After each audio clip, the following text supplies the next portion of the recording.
Hi hello namaste welcome back to our channel సంధిన రేఖ.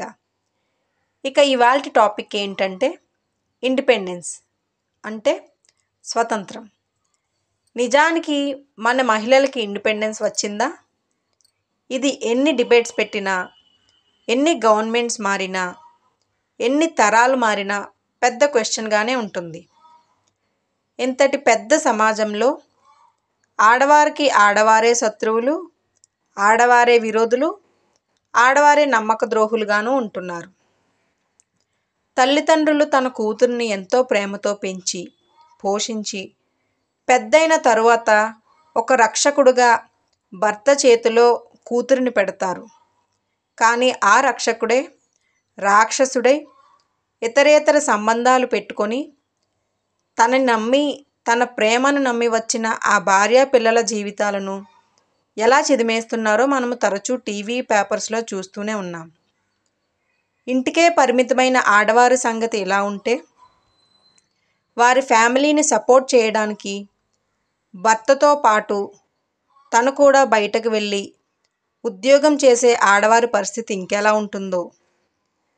Father of nation, మన జాతిపిత అయిన మహాత్మా గాంధీ అన్నట్టు, ఒక ఆడది అర్ధరాత్రి స్వతంత్రంగా ఎప్పుడు బయట తిరుగుతుందో అదే నిజమైన స్వతంత్రం అని. ఇవాళ అర్ధరాత్రి కాదు కదా, పట్టపగలు బయటకు వెళ్ళడానికి కూడా భయం పడే పరిస్థితులను చూస్తున్నాం. ఆనాడు మన భారతదేశ స్వతంత్రం కోసం పోరాడిన వారిలో ఆడవారు కూడా ఉన్నారు.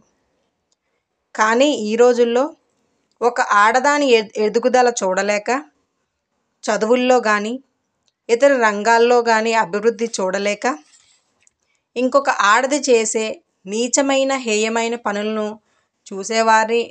చేసేవారిని చూస్తున్నాం.